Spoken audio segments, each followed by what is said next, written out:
The Phillies have a heartbeat, beating the Dodgers in Game 3, 8-2. The season stays alive for at least one more day. Hey there, podcast pals from WHYY. It is Hittin season, and for the first time in many postseason games, it really was Hittin season out in Los Angeles as the Phillies pound the Dodgers late, specifically Clayton Kershaw 8-2, and as a result, the series is now 2-1 in favor of the Dodgers. I'm John Stolnis from The Good Phight. You can follow me on X and Blue Sky at John Stolnis, and we are going to recap Game 3 here for you over these next few minutes with a quick roundtable edition of the podcast. Justin Klugh and Liz Roscher joining me. Of course, Justin Klugh from Baseball Prospectus. Follow him on Blue Sky at Justin Klugh. Brother, man, they did it. They managed to just, the heartbeat continues. The season is not over, and they're going to live to fight another day on, Thursday night in Los Angeles. Welcome to the battle of the teams that do not want to use their bullpens. Yeah. Just real barn burner out there tonight. If I had appeared in front of you before this series had begun, just like through a portal or just blinked out of something or just stepped out from behind a tree, clearly from days in the future, and I told you, you have to listen to me.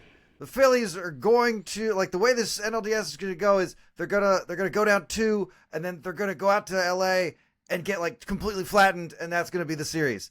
And then another version of me came out and said, the Phillies are going to go out to L.A. Having lost the first 2 games. Then they're going to win both those games and then come back, and then they're going to lose at home.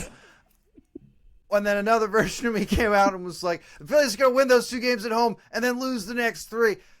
My point is, who would you have believed? What situation seemed the most believable? Because I think that they all would have been believable, which is a reflection of this team, is that you would have believed anything anyone said to you, which is why everything about what could happen, like going into tonight and then now after tonight, feels like we've seen it before. Feels possible that, like, anything. I'm not trying to go with a full message of hope here, because we're all still very concerned and on edge. However, I feel like that was true. Like, what all these different horror nightmare scenarios people were kind of like throwing out there. Like, even if they do win tonight, like then this is going to happen. And this is going to happen. What would be the cruelest, most ironic or funniest thing to happen? What would hurt us the most for the Phillies to do? And like anything up and down that spectrum seems like something this team would do, because as I wrote for Baseball Prospectus this week, after being up at games 1 and 2 at Citizens Bank, this team has no narrative,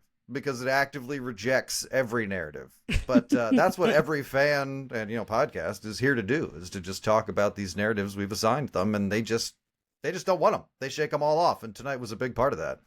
Liz Roscher from Sabres Baseball Research Journal. Follow her on X and Blue Sky at Liz Roscher. Yeah, the narratives are being shaped, and for me, the big narrative is the power of the Powder Blues, right? I mean, that's the reason they won here on Wednesday night and took Game 3. It's the power of the Powder Blues. Liz, am I wrong?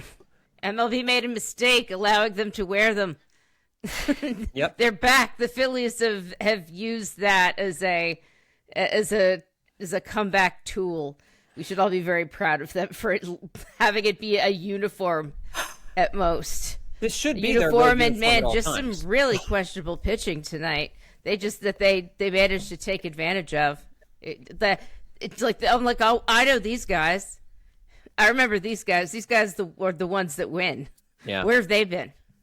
Well, huge credit to this team for winning this Game 3 after the crushing losses in Games 1 and 2. I did not expect them to win here on Wednesday night. To be clear, I was fully convinced this was the end. Actually, no, I didn't think tonight was going to be the end of the postseason, because I had to keep reminding myself that Game 2 wasn't the end of the postseason. Right. It felt and that like there the was end. an actual other game to play. Yeah. Well, this is the first time these Phillies teams, and I'm going back to the 07 to 11 teams too, when they face elimination like this, they generally don't win that elimination game. I mean, they generally don't pick themselves up off the mat. But we've been calling this team resilient all season long, and this was a resilient win. I mean, they knocked out Yoshinobu Yamamoto into the 5th inning. He only completed 4 innings because they finally started putting their bats on the ball, having better at bats. We can talk about whether or not it was good for them to get away from Citizens Bank Park, the hellhole that Nick Castellanos hates to play in. I know it's a very sad situation. But Stop it! You're scaring him. I know. I'm sorry. I talked too loud. I spoke too loudly. But really, this was a great Rob Thomson game. As much as I felt like he did not pull the right levers in games 1 and 2, every lever that he had planned in game 3 worked to perfection. Aaron Nola gave him 2 great innings at the start of the game, and Rob Thomson, to his credit, stuck to the plan, said, nope, you're not facing these guys a second and third time through the order. Sorry. Went out and got Ranger Suarez, who I was going to start to look for on a milk carton here pretty soon, and he comes in and gives them 5 innings, gives up a home run to Tommy Edman on the first pitch he throws, and then doesn't allow a single thing the rest of the way. Just an incredible performance by Ranger Suarez. And then after getting a 3-1 lead, thanks to a Kyle Schwarber home run in the 4th inning was absolutely wild. But after that, they get the 3-1 lead, and then they're just blowing chance after chance after chance after chance. It felt like the Dodgers were going to break through, and Ranger Suarez just wouldn't let it happen. He just wouldn't let it happen until finally they broke through at the end of the game, and they win it comfortably 8-2 here. So I want to do a little something. We'll call 3 stars here because, there's so many different players who had big moments, big games here. Lots of little moments in this game that I think are worth talking about. But, Justin, let me start with you. Who are you? Rank your 3 biggest stars, and like you would do for hockey, right? Who are the 3 biggest stars in this game? Well, Kyle Schwarber's home run, I'm pretty sure I heard through a muted television.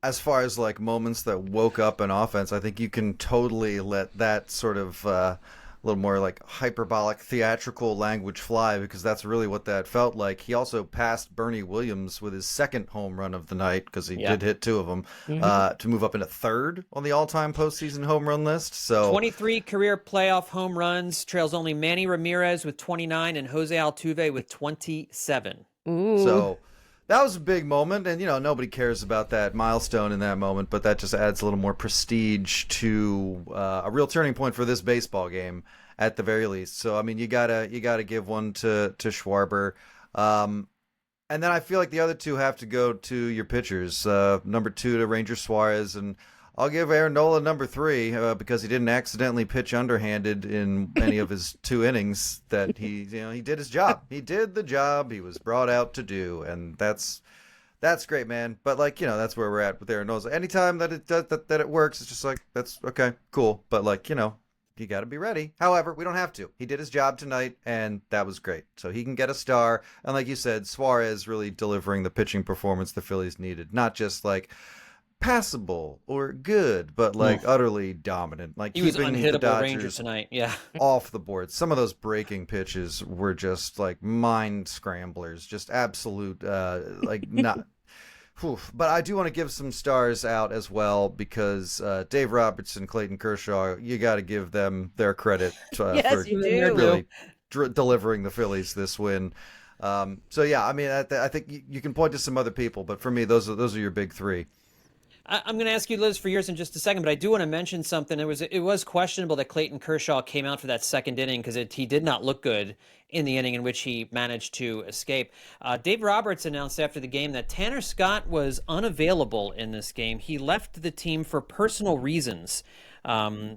It was not disclosed exactly why, but Tanner Scott not at the ballpark for personal reasons, according to Dave Roberts. So their best left-handed reliever was not available in this game, which is maybe why we saw Kershaw for a 2nd inning coming out there. Liz, your 3 stars for this game, top 3 stars, go. It's hard to find 3 different stars than the 3 that Justin named, but I'll definitely give a shout out to Alec Boehm with timely hitting and an incredible just diving, or soaring leap to spear a searing ball to left field. He just stabbed it out of the air. It was beautiful. It was the type of defense that you wish you saw more of. The Dodgers certainly wanted for defense tonight. They were. Is it just me, or is every team just sort of coughing up all of their defensive chances?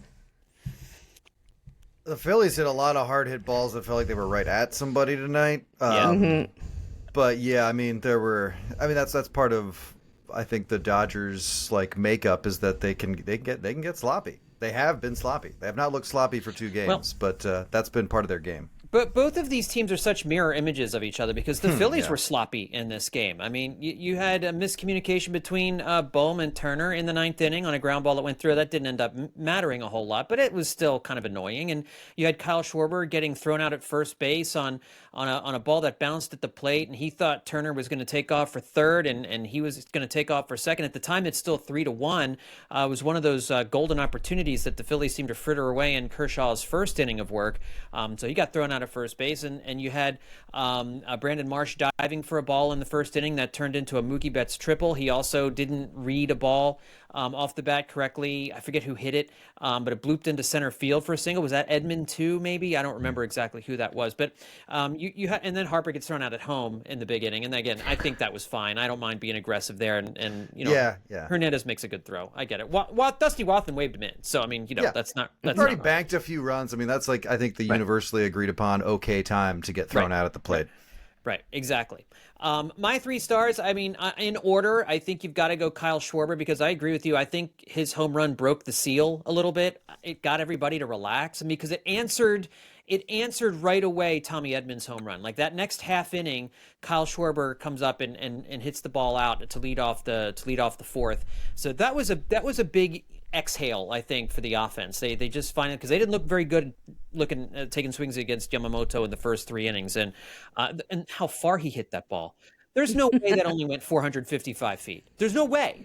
Yeah, that's the Dodgers trying to stifle the length of that home run for sure. The real story. This is the new newspaper scandal. The real story of this game is StatCast being manipulated by the Los Angeles Dodgers to jip Kyle Schwarber from 50 feet of home run distance on that first one. I would believe it. It was his 5th postseason home run of 450 feet or more since StatCast started tracking this in 2015. No one else has more than 2. So yeah, you had Schwarber with 2 home runs. So he's my number 1.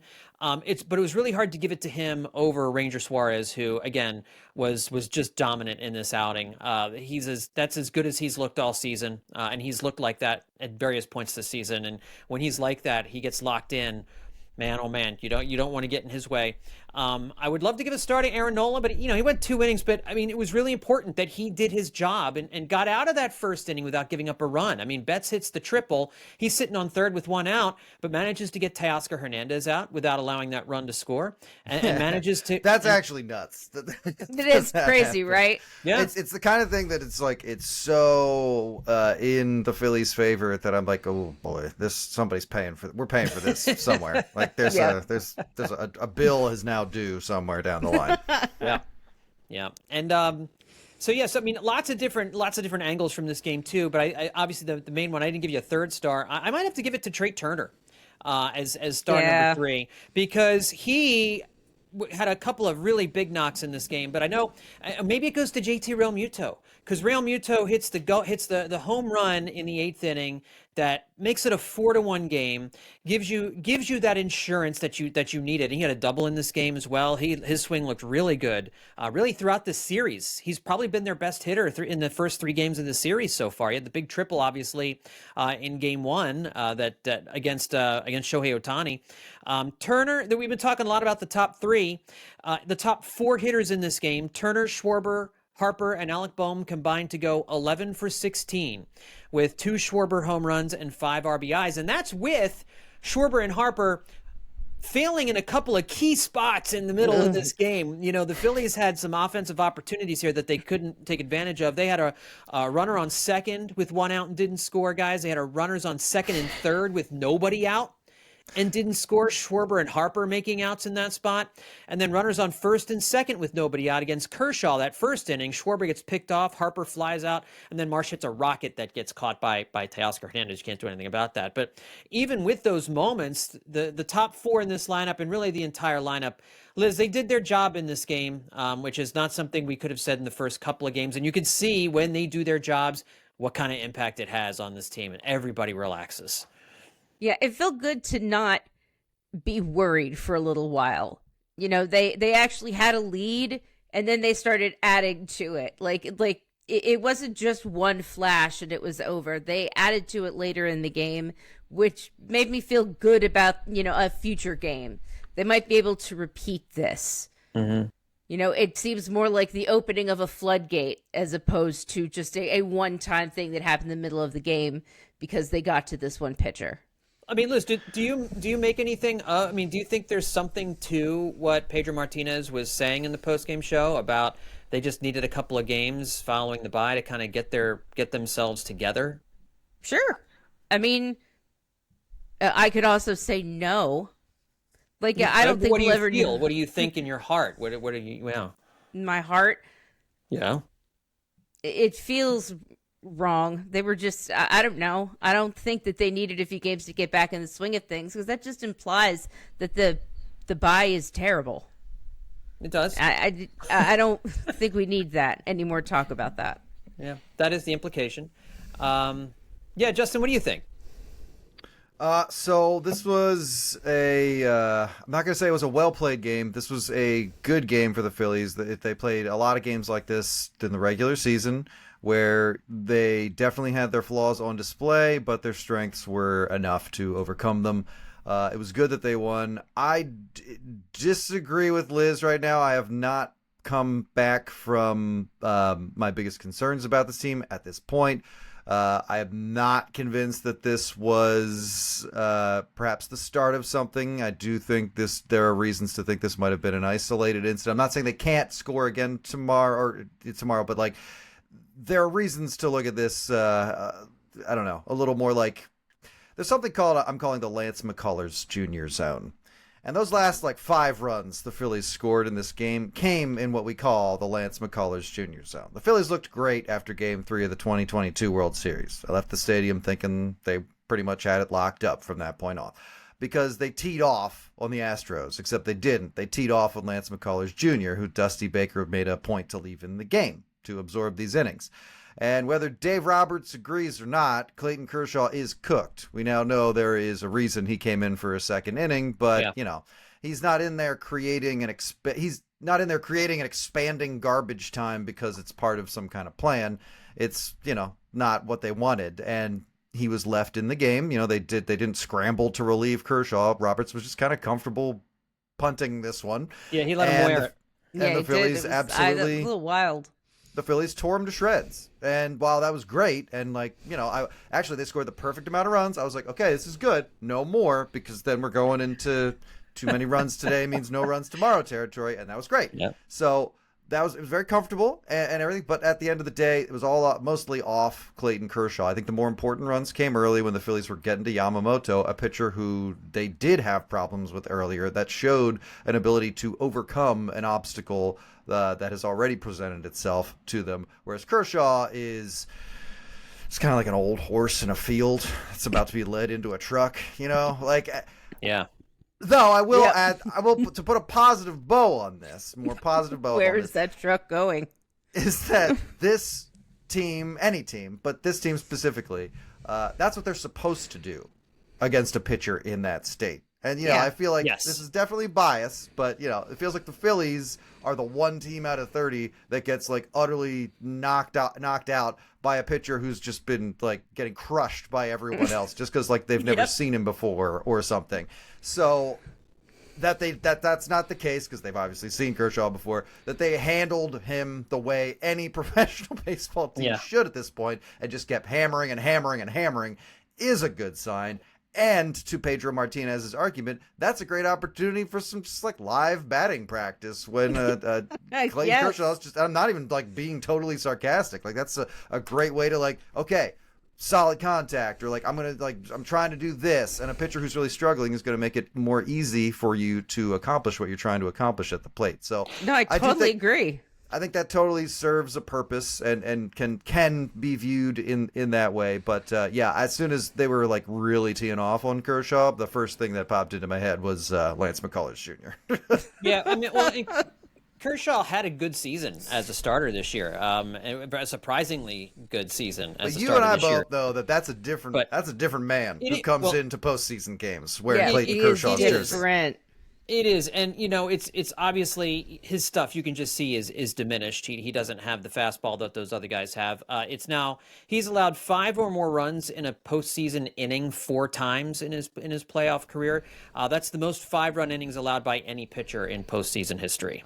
This is a good time to also mention the quivering voices with which the broadcast talked about Clayton Kershaw's bad trip by the Phillies the following inning. My God. I've heard some, when an old player who's going to the Hall of Fame at the end of his career, we heard plenty of times with Pujols and Molina and Rivera and all these guys, Jeter obviously, who go on tours, everybody's gifts, and the announcer's just like, what a perfect man. We all know Clayton Kershaw is not a perfect man, but that aside, basically, I'm going to call it unprofessional and undignified way that these guys in the booth were talking about Kershaw after the Phillies had teed off on him. Like they had just watched him get trampled by, I'm really on horses, trampled by a team of horses on live television. Just like, get a grip. You are adults. I'm not even saying this as a Phillies fan. Do you hear yourselves? And he's going to the Hall with not even an inch of blemish on his name. Look. Oh, my God. He's going in the Hall. No one's arguing that. But, to delete the bad things that have happened in his life, and also that he doesn't have the reputation of a guy who is terrible in the playoffs. This is universally canon. Everyone knows it. You've probably seen it happen live multiple times, Mr. Broadcaster. What are you talking about? Ryan Good Anderson, or bad, sure they're part of his career. What's wrong with you? Not an inch of blemish. You think everybody who went into the Hall of Fame is and they were perfect. They got a hit every time. Absolutely no bad at bats, just, clear eyes, dead center home runs, nonstop, every at bat of his career. What are you talking about? He's got he's plenty of money. He's going to be okay, guys. He's going to be fine. So I just, you got to call that out because that is the worst announcer tongue bath I think I've ever heard in a live game. Wow. It was awful. It really, truly was. I mean, there was no objectivity going on whatsoever in that moment. It was like they were watching. I don't even care. Objectivity, you can toss that aside to do what I get what they're doing. It's his last time in the spot we got. That's totally fine. Totally fine. Yeah, absolutely. You're going to got to give him his due. But boy, they really sunk to new lows, like children, moon-eyed children with tears in their eyes, just gazing down at the field. I'm sorry, I thought I was done. Go ahead. Yeah, I thought, it's okay. I want to talk. I'm going to digress to another topic, if that's kosher with everyone. That's fine with me. Okay, awesome. I want to talk about Rob Thomson's and the moves that he made in this game, his decision with the starting pitching, but there was also another move it was another Bryson Stott bunt. Late in this game. You had runners on first and second and nobody out. The Phillies had just, obviously Real Muto had hit the solo home run, so it's now 4-1. And Stott off the left-hander bunts the runners over to second and third with one out. Now, this for some reason felt like the right move to me. The other night, you could feel it viscerally. It was the wrong thing to try and do. But in this situation, Bryson Stott bunting these runners over with Trey Turner coming up at the top of the order here, and then Schwarber and Harper after that. It's 4-1. You're moving 2 runners into scoring position at that point, where a base hit scores you 2 runs instead of just 1.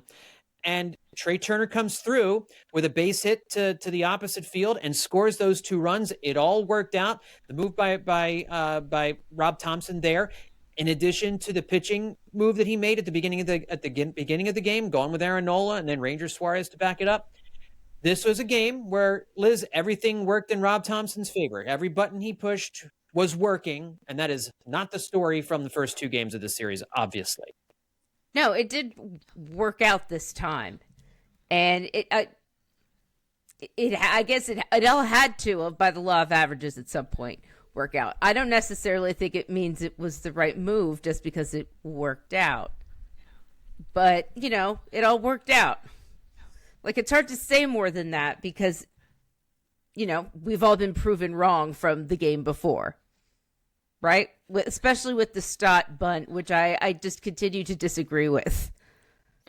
I said out loud, we're bunting? We're bunting again. I couldn't believe it. I couldn't believe he was doing that again because I think Stott already had a hit in that game.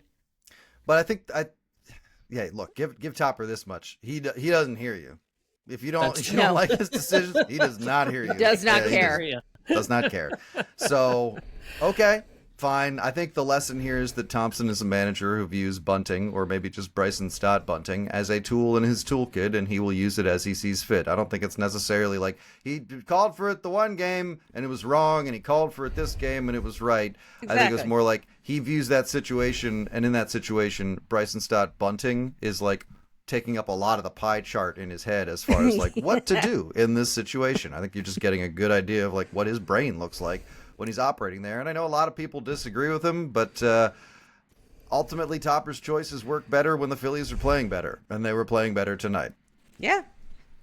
Yeah, they did. Aaron Nola, Ranger Suarez, that move worked out beautifully. There were a couple other moments in this game that I wanted to talk about.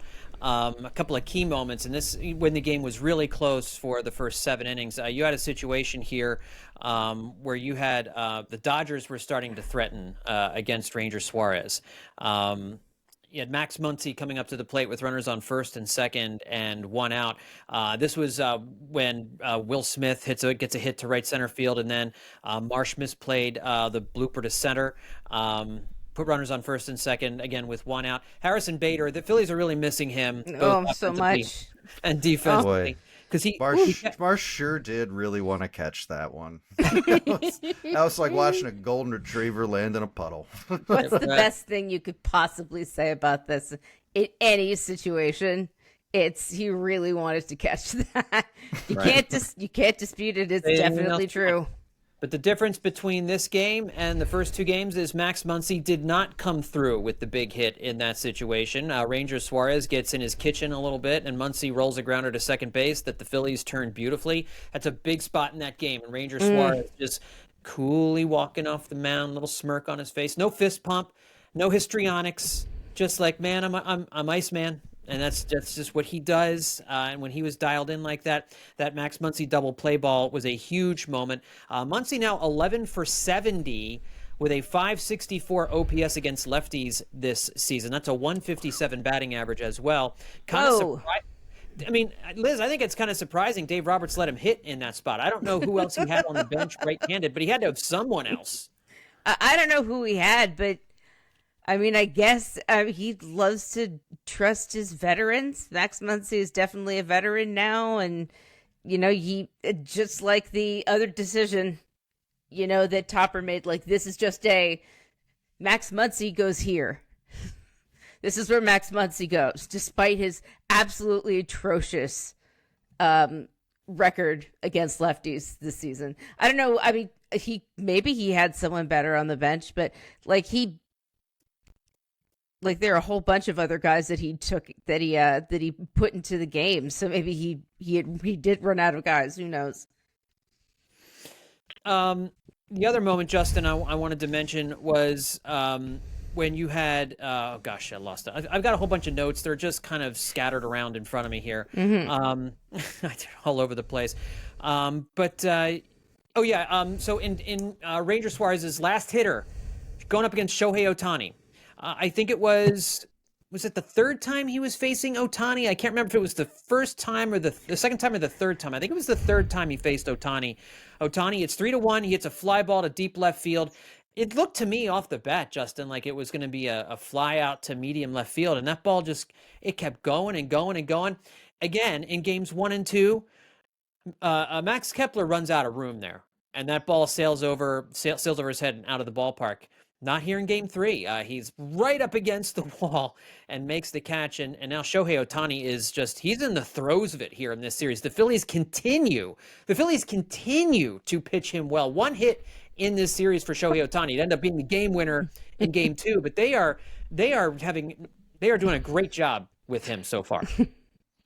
Yeah, it's one of those factors that goes into, if you listed a couple of the components of this series, it would really sound like the Phillies had the advantage. It's a real shame that they're down 2-1 in a series where they've managed to keep the best baseball player on planet Earth from being a factor in a prolonged way.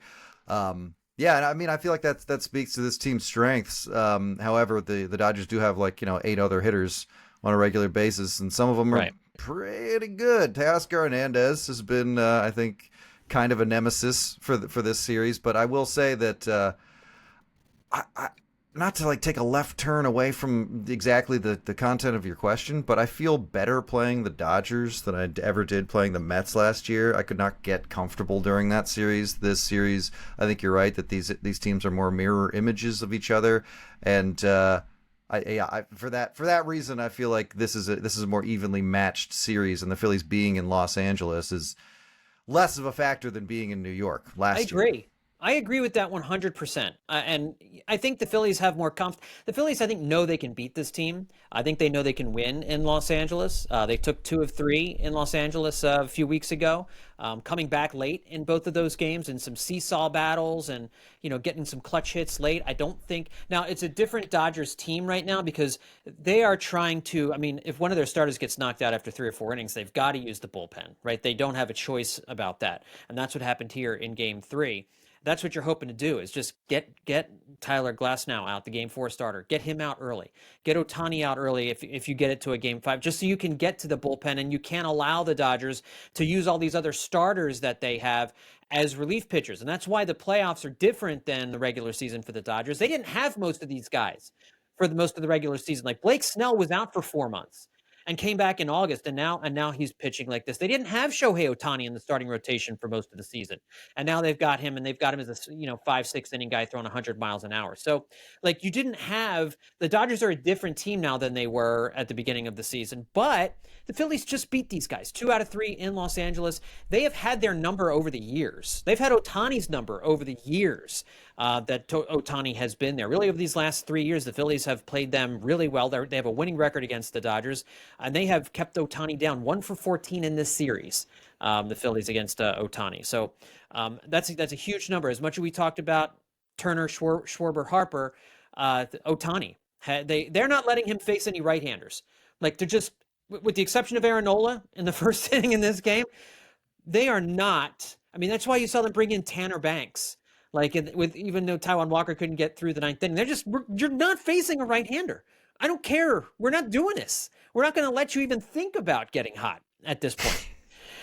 It's the last thing this team needs is right, and we're not even actually doing this with Ohtani fully awake. So yeah, you can go ahead and just keep that situation under control. That's going to do a lot for tomorrow.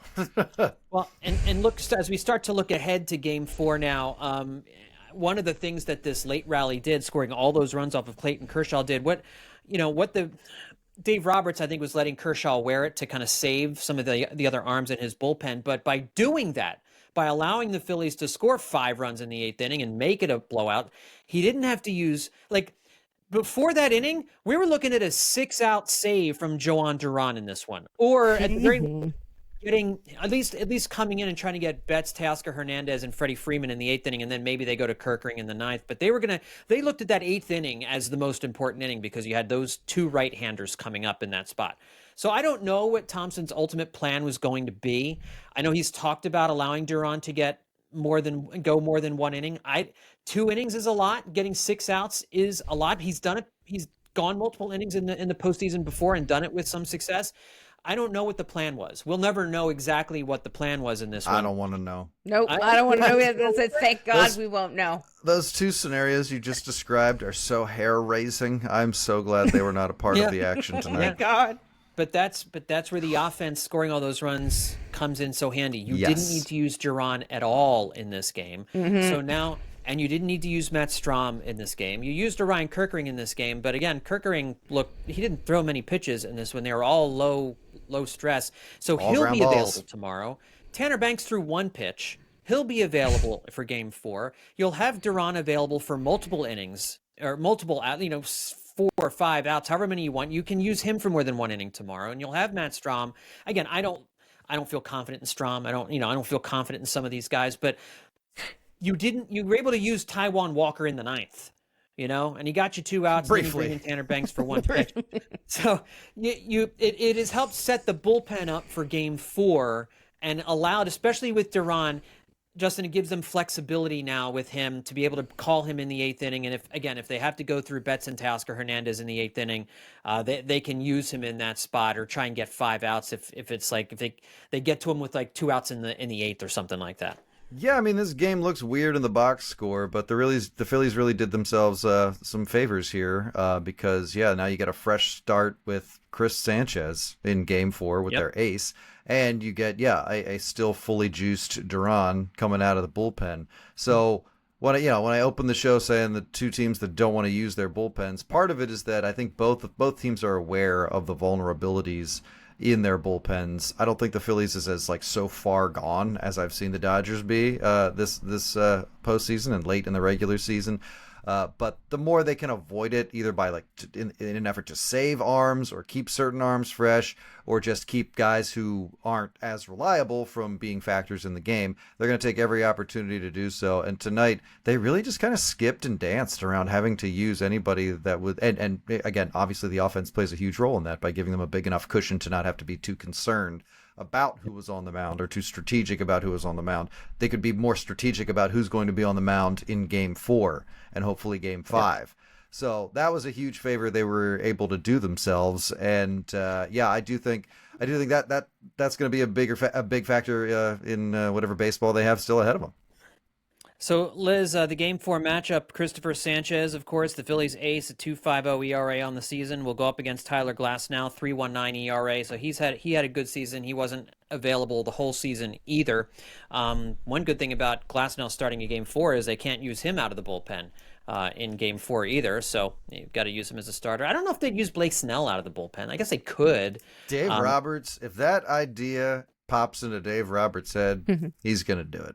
I think he probably would. He will do anything, this man. I mean, we've seen him make some baffling decisions over the course of his postseason career. So as we finish things out here, how do we feel about Game 4, guys?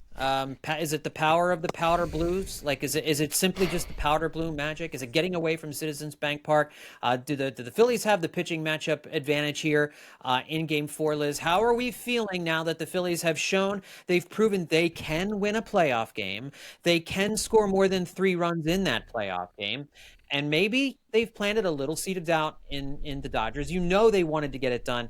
And the Dodgers don't want as much success as they had at Citizens Bank Park in Games 1 and 2. They don't want to go back there for Game 5. So just the flight a lot alone. of people were saying exactly. Phillies win Game 3, like the 2004 Red Sox. Phillies won Game 3. How are we feeling about Game 4?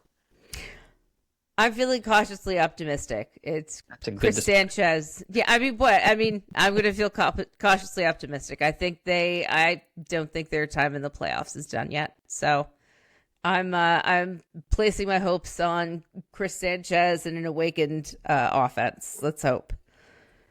Justin, same question.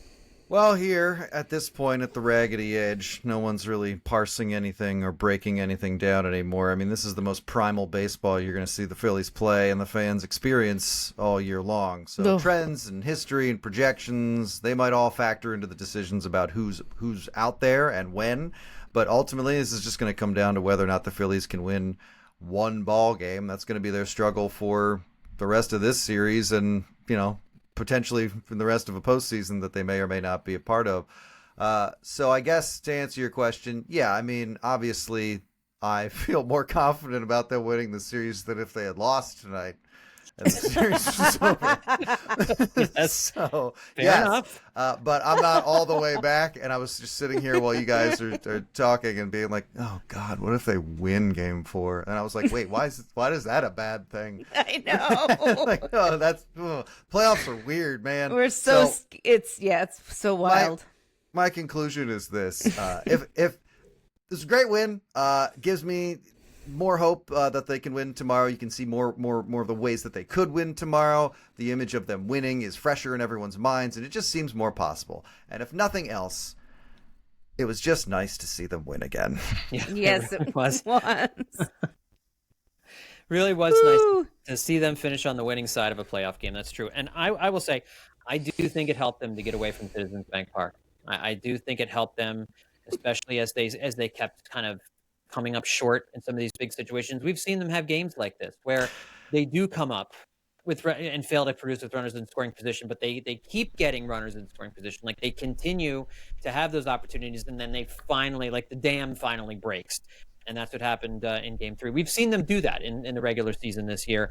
I don't know that would have happened at home the way they're feeling right now. So might not be the worst thing. Shadows are going to be a big issue in Game 4. This game is going to start 3 o'clock LA time, 6 o'clock, just after 6 o'clock Eastern time. So get ready for a lot of talk. Again, a lot of talk about the Shadows. A lot of talk. Yeah, it's great. We'll probably have more to say about Clayton Kershaw as well. So it'll be Shadow talk, Kershaw talk. Yeah, it's gonna be a great broadcast. You brought it up. We might as well just throw it in at the end here. Hey, Nick, buddy, you get paid tens of millions of dollars to be at that ballpark. People throwing the booze down are paying to get in there. They can make whatever sounds they want to make, and you got to play. So hit the ball. You'll probably hear less booze. Yeah. Whew. A lot of mental weakness there from him. And I got to say, Alec Boehm talking about too, there's big, you're trying so hard. It just gets to you. Everything is heightened and you're so hyper-focused. Stop. You're professional baseball players. Like, stop. If you don't want to be in that moment, just hand it off to somebody else, man. Edmundo's supposed to let him play. I mean, goodness gracious. People have been getting booed in every stadium across baseball, postseason, regular season. This isn't just a Philly thing. This is a frustrated thing, and there's a way to cure that. Like, come on, man. You're going to now? This is like Castellanos bringing up, the communication issues right before the playoffs. Like, we're going to do this now? We're going to do booing talk now? Yeah. Get in the box. Hit the ball. It's not a... So angry. Yeah, there's and he's so angry, and he knows he won't be here after this year. So I think it's kind of greasing the skids. And I do appreciate Bryce Harper coming out and basically saying like, yeah, I don't agree with that. I want to play, and maybe that was pandering. I don't know. Bryce loves to pander. No, it's not. At this point, we have to move past the pandering. Yeah, talk. I think he's been here for so long.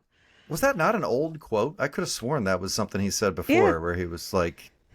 He was asked about it. He was asked about it in Los Angeles on Wednesday, or I think it was on Wednesday before the game, about the comments and responded directly to them. So, so the Bryce comments were certainly fresh. But so the Phillies win Game 3, guys. They are still alive. They will play Game 4 in Los Angeles again. It is a 6:08 Eastern time start time. Christopher Sanchez against Tyler Glasnow. Again, the season on the line. It will be for this game and if there's a Game 5. But the Phillies have given themselves hope. They are still alive. They are still breathing. There is still a pulse on this 2025 Philadelphia Phillies season. That's going to wrap it up for this edition of Hittin' Season. This is a Game 3 recap. Don't forget, we will be back in some capacity to wrap up Game 4. If they win, it'll be an immediate reaction. If they don't win, maybe we take 24 hours and kind of lick our wounds. But we'll certainly talk about Game 4. And so you want to make sure that you're checking us out for that.